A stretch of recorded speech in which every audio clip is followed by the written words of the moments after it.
मैं आज आप सभी के बीच मैथमेटिक्स का अगला एक्सरसाइज लेकर आ रहा हूं, जिसमें मैं आज आपको 1.2 एक्सरसाइज कराऊंगा और मैं आशा करता हूं आपको ये वीडियो बहुत अच्छा लगेगा। इस चैनल पर न्यू आए हैं तो मेरे चैनल को लाइक, सब्सक्राइब और शेयर कर दें। Question number third. इस थर्ड क्वेश्चन में हम सबसे पहले क्या करेंगे, देखेंगे क्वेश्चन क्या है कि find the LCM and HCF of the following integers by, ठीक है, applying the prime factorization. Prime factorization का मेथड का यूज करते हुए क्या करना है, हमारे पास एलसीएम और एचसीएफ निकालना है। तो सबसे पहले एलसीएम और एचसीएफ निकालने के लिए सेम वही मेथड हम निकालेंगे। सबसे पहले है 12 का प्राइम फैक्टराइजेशन मेथड निकालेंगे। तो 12 का इसका फैक्टर देखेंगे क्या होगा। 12 का फैक्टर नॉर्मली हम देखते हैं, ये बन रहा है 2 × 2 × 3 × 1, और यही चीज़ हम देखते हैं 15 को करके। 15 हम देख रहे हैं कि 3 5 जा 15 और 5 1 जा 5, यानी इसका 15 का बना क्या 3 × 5 × 1। और इसी तरह से 21 का फैक्टराइजेशन चेक करेंगे। 21 का फैक्टराइजेशन 3 7 जा और 7 1 जा, यानी क्या क्या बन रहा है हमारे पास 3 × 7 × 1, यानी कोई नंबर ऐसा होना चाहिए जो तीनों में कॉमन होना चाहिए। इसका मतलब क्या है कि तीनों में कॉमन कौन सा नंबर है, देख रहे हैं 3 यहाँ पे भी है और 3 यहाँ पे भी है, एक 1 है जो ये तीनों में कॉमन मिल रहा है, यानी 2 नंबर मिल रहे हैं। यानी एचसीएफ हम निकालेंगे कैसे, एचसीएफ निकालने के लिए हम देखेंगे कि 3 जो है तीनों में मिला तो 3 रखेंगे, और मल्टीप्लाई में 1 है तो 1 रखेंगे, ठीक है। और इस प्रकार से हमारे पास 3 1 जा 3 हमारे पास एचसीएफ निकल जाएगा। अब हम निकालेंगे इसका एलसीएम। एलसीएम निकालने के लिए मैंने बोला था कि ये तीनों में से जो तीनों पे कॉमन पेयर निकाल लेंगे हम 3, और इंटू में 1 निकलेगा, और इंटू में बाकी जो नंबर बचा हुआ है 2 और 2, तो 2 × 2 और नीचे 5 और मल्टीप्लाई 7, और बाकी इसका भी हम आंसर चेक वो कर लेंगे। 3 2 जा 6, 6 2 जा 12, 12 5 जा 60, 67 जा 6 7 जा 42, 420, और इस प्रकार से हमारा पहला क्वेश्चन का आंसर निकल जाएगा। अब हम क्वेश्चन नंबर करेंगे सेकंड क्वेश्चन को चेक करेंगे। 17 पहले है 17 को हम सबसे पहले फैक्टर करेंगे तो 17 और 1 ही आएगा नंबर्स। उसके बाद से आगे हमारे पास 23, तो 23 में हम देख रहे हैं तो 23 × 1, क्योंकि 23 के टेबल से ही कटता है। 29 ये भी 29 और मल्टीप्लाई 1, और इस प्रकार से हमारे पास एचसीएफ हम निकालेंगे। इसका एचसीएफ में देख रहे हैं कि तीनों में 1 ही कॉमन है, बाकी और कोई नंबर कॉमन नहीं है, तो हमारे पास एचसीएफ 1 ही होगा।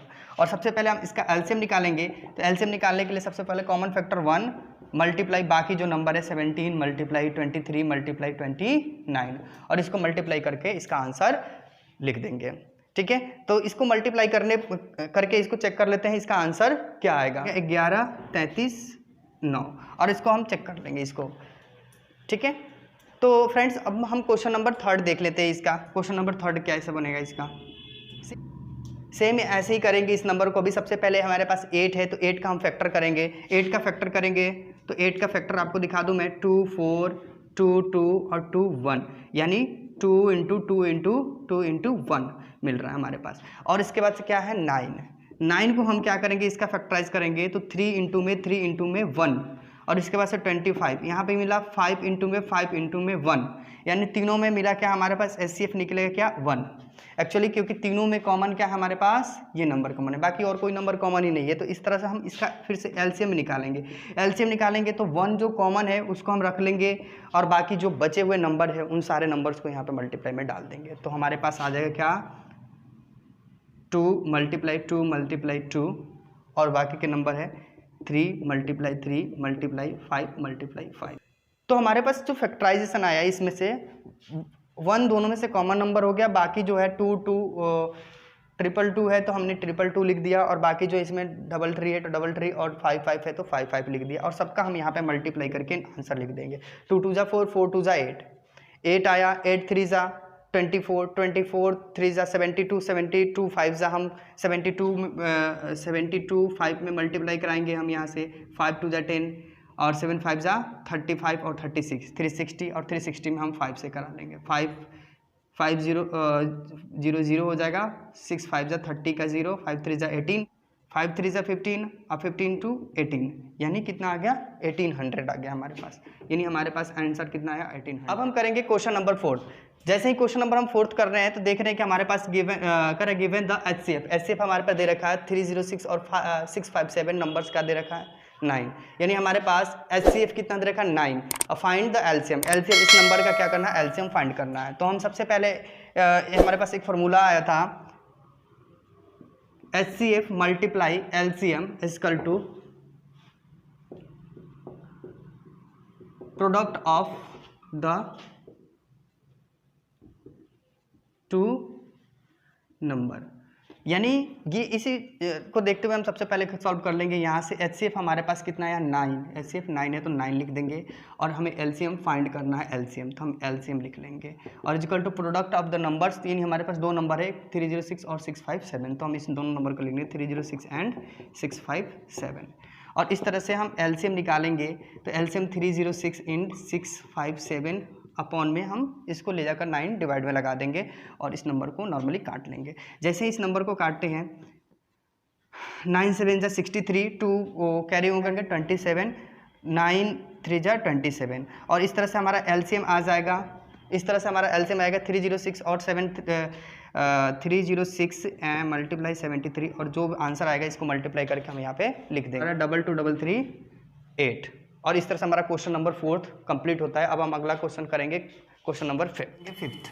तो चलिए क्वेश्चन नंबर 5th में देखते हैं क्या है। सबसे पहले दे रखा है चेक वेदर, ठीक है, 6 के power n can and with the digit 0, यानी क्या करना है, चेक करना है कि 6 के पावर n का कोई भी नंबर है वो डिजिट 0 पर जाकर के एंड होता है। एंड कह रहा है कि एनी नेचुरल नंबर n, कोई भी यानी कोई भी 6 के पावर n का नंबर अगर वो 0 पे एंड हो रहा है तो उसे हमें क्या करना है, चेक करके बताना है कि ये कैसे होगा। ठीक है, तो सबसे पहले इसको हम सॉल्व करेंगे, चेक करेंगे, फिर देखेंगे उसके बाद से कैसे होगा। ठीक है, तो सबसे पहले हम यहाँ पे करने के लिए सबसे पहले हम लिखेंगे यहाँ पे इफ एनी नंबर, मतलब यहाँ पे कोई भी नंबर, यदि कोई भी नंबर, ठीक है, एंड विद 0, यानी if any number and with 0 it should be divisible by 10, यानी if any numbers end with 0 it should be divisible by 10, other word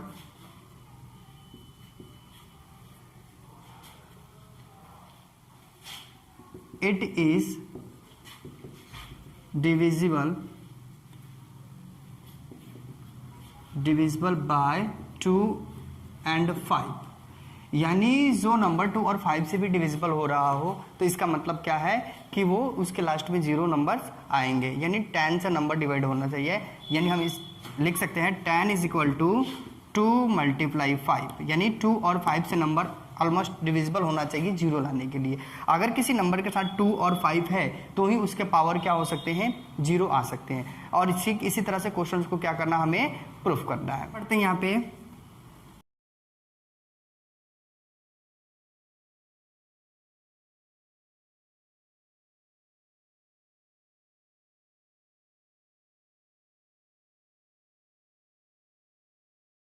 prime factorization of 6 के पावर n। अगर हम 6 के पावर n का prime factorisation देखते हैं तो इसमें क्या मिलता है, 2 मल्टीप्लाई 3 के पावर n, यानी यहाँ पे 6 के पावर n नंबर को अगर हम प्राइम फैक्टराइजेशन कराते हैं तो 2 मल्टीप्लाई 3 के पावर क्या मिलता है, n मिलता है। और इस प्रकार से हम आगे थोड़ा सा बढ़ेंगे और अब आगे करेंगे it can B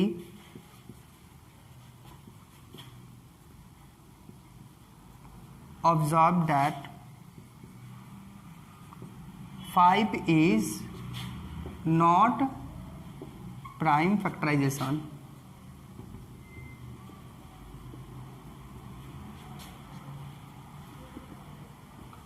factorizations of 6 के पावर n।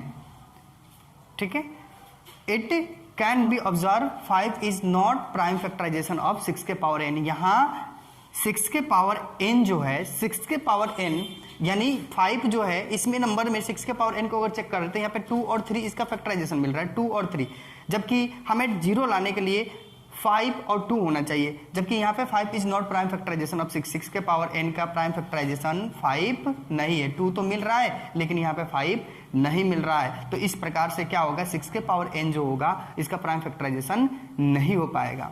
अब करेंगे hence any value of n, यानी hence any value of n 6 के power n will not be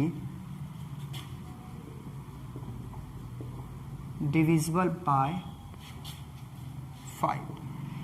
ठीक है, यानी एनी वैल्यू ऑफ n की कोई 6 के पावर n की कोई भी वैल्यू जो है वो 5 से डिविजिबल नहीं है, नहीं हो रहा है। इस प्रकार से क्या होगा कि इसका वेदर नहीं मिलेगा, और इस तरह से क्या होगा, हम यहाँ पे इस क्वेश्चन को हम सॉल्व कर लेंगे। क्वेश्चन नंबर 6 है, और इस क्वेश्चन में सबसे पहले क्या पूछा गया है कि एक्सप्लेन वाई 7 मल्टीप्लाई 11 मल्टीप्लाई 13, ठीक है, plus 13 and 7 multiply 6 multiply 5 multiply 4 multiply 3 multiply 2 multiply 1 plus 5 are, ठीक है, कंपोजिट नंबर। यहाँ पे क्या करना है, हमें एक्सप्लेन करना है कि ये कैसे होता है, कि ये कंपोजिट नंबर कैसे हैं। तो सबसे पहले हम पहले देखेंगे, चेक करेंगे, पहले एक बार इसको और दूसरी बार सेकंड वाले को करेंगे, ठीक है। तो सबसे पहले हम लिखेंगे 7 मल्टीप्लाई 11, सॉल्यूशन लिखते हैं हम यहाँ पे, और इसके बाद से करते हैं 7 मल्टीप्लाई 11 मल्टीप्लाई 13 प्लस 13।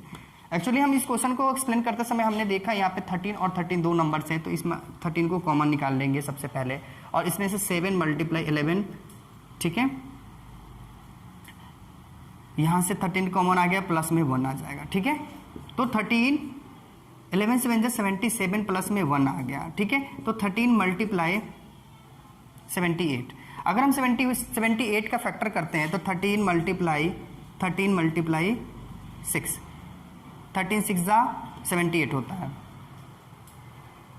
ठीक है, 13 6 जा 78 है, यानी हमारे पास नंबर मिल गया। क्या कंपोजिट नंबर्स का हमने अगर डिफाइन किया नॉर्मली कंपोजिट नंबर का, तो कंपोजिट नंबर में क्या होता है कि 2 और मोर देन 2 टेबल से डिविजिबल होना चाहिए। तो देखिए यहाँ पे 13 है और उसके साथ साथ 6 है, 6 जो है वो 2 और 3 से भी इसका फैक्टर हो सकता है, यानी इसका मतलब क्या है कि ये 2 से ज़्यादा नंबर से आगे डिविजिबल हो रहा है। तो इस प्रकार से हमारे पास जो नंबर मिला है ये कंपोजिट नंबर होगा। अब हम यहाँ से देखेंगे कि 13 मल्टीप्लाई 6 जो नंबर मिला हुआ है, तो हम लिखेंगे, तो हम यहाँ पे लिखेंगे 13 कैन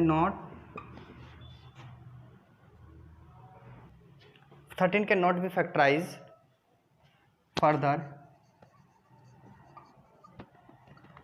फर्दर, ठीक है। 13 मल्टीप्लाई 6 इज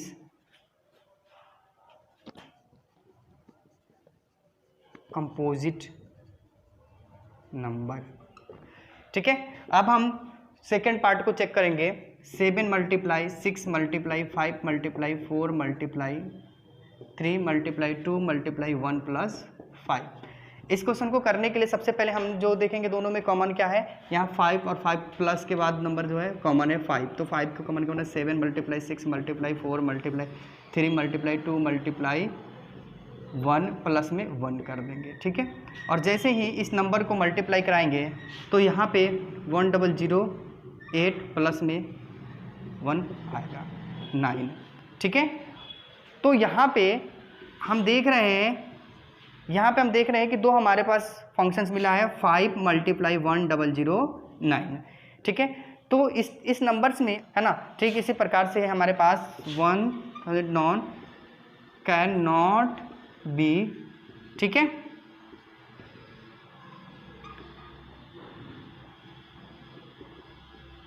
फैक्टराइज्ड, ठीक है, यानी 1009 can not B factorised further 5 and 1009 is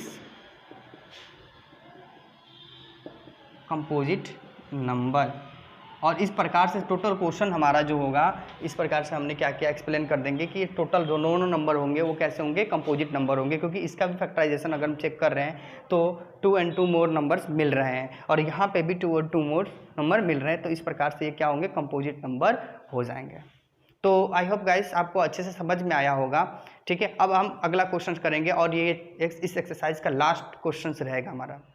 friends, अब हमारे पास क्वेश्चन नंबर आ गया 7th और इस क्वेश्चन में हम सबसे पहले हमारा ये लास्ट क्वेश्चन रहेगा और इस तरह से हमारा ये 1.2 एक्सरसाइज होगा, पूरा तरह से क्लियर हो जाएगा। और मैंने आपको एक एक क्वेश्चन इस एक्सरसाइज में मैंने कराया है और आप इसे एक एक करके क्वेश्चन को सारे देखें ताकि आपको अच्छे से समझ में आ जाए। ठीक है, तो सबसे पहले हम क्वेश्चन नंबर 7 करने जा रहे हैं। ध्यान, सबसे पहले कह रहा है कि there is a circular path, यानी एक सर्कुलर पाथ है, यानी एक वृत्ताकार पाथ है अराउंड अ स्पोर्ट्स फील्ड। ठीक है, किस लिए, अराउंड अ स्पोर्ट्स फील्ड, यानी स्पोर्ट्स फील्ड के लिए है, दौड़ने के लिए है। ठीक है, सोनिया टेक्स 18 मिनट, सोनिया जो है इसको कितने मिनट्स लेती है, 18 मिनट्स लेती है एक राउंड लगाने में। ठीक है, और to drive 1 round of the field, और वो क्या करती है, एक राउंड लगाती है। वाइल रवि, जबकि रवि जो है टेक्स 12 मिनट्स, रवि जो है कितने मिनट ले रहा है, 12 मिनट्स फॉर द सेम, यानी टोटल टाइम के लिए वो कितना लेता है, 12 मिनट्स लेता है। Suppose they both start at the same point, कह रहा है कि सपोज माना कि they both start at the same time points, यानी वो एक ही पॉइंट से क्या करते हैं, वो स्टार्ट करते हैं एंड द सेम टाइम्स और सेम समय में, and go in the same direction, और एक ही डायरेक्शन में भी ये जा रहे हैं। तो कह रहा है कि हाउ मेनी मिनट्स, यानी कितने मिनट्स के बाद ये क्या होंगे, again at the starting point, again starting point से मिलेंगे। तो बहुत ही आसान क्वेश्चन है, नॉर्मली हम इसका एलसीएम निकाल देंगे तो हमारा आंसर ये क्लियर हो जाएगा। ठीक है, तो सबसे पहले हम निकालेंगे क्या, यहाँ पे सबसे पहले 2 वर्ड्स आए, एक 12 मिनट्स का और एक आया हमारे पास 18 मिनट्स का। ठीक है, तो सबसे पहले 18 का हम फैक्टर निकालेंगे। ठीक है, यानी नॉर्मली इसका फैक्टर बन रहा है 18 का 2 × 3 × 3 × 1। ठीक है, और यहाँ पे 12 का फैक्टराइजेशन करेंगे तो 2 × में 2 × में 3 × में 1। ठीक है, 2 2 जा 4, 4 3 जा 12, 1 जा 12। तो यहाँ से कॉमन पार्ट्स निकालेंगे, पहले ये दोनों कॉमन हो रहा है, तो जो कॉमन पार्ट से एलसीएम निकालने के लिए हम नॉर्मली क्या करते हैं, 2 × में 1, बाकी जो नंबर बचते हैं उन नंबर को भी लिख, यहाँ पे उन नंबर, यहाँ पे 2 और 2 नंबर कॉमन हो रहा है, 1 1 कॉमन हो रहा है, और यहाँ पे 3 3 नंबर भी कॉमन हो रहा है, यानी एलसीएम निकालेंगे हम नॉर्मली यहाँ पे तो 2 मल्टीप्लाई में, ठीक है, 3 मल्टीप्लाई में 1, और बाकी जो नंबर बचे हुए हैं 3 और 2, तो उन दोनों को भी हम नोट कर लेंगे। और इसका 3 2 जा 6, 6 3 जा 18, 2 जा 36, यानी 36 मिनट बाद वो अपने स्टार्टिंग पॉइंट पर मिलेंगे। ऐसा करता हूँ कि आपको ये वीडियो बहुत अच्छे तरीके से समझ में आया होगा। तो अगर आपको मेरा वीडियो अच्छा लगता है तो आप मेरे वीडियो को लाइक, सब्सक्राइब और शेयर करें और कमेंट्स बॉक्स में लिख करके बताएं आपको ये वीडियो कैसा लगा, जिससे मैं आप लोगों के लिए मैं आगे और भी वीडियो लेकर के आऊँ अच्छे से अच्छे और आपको समझ में भी आए। ठीक है, बहुत ही आसान तरीके से आपको एक एक क्वेश्चन बताया जाएगा, बहुत ही आसान तरीके से कराएंगे जिससे कि मैथमेटिक्स आपके लिए बहुत ही ईजी हो जाए।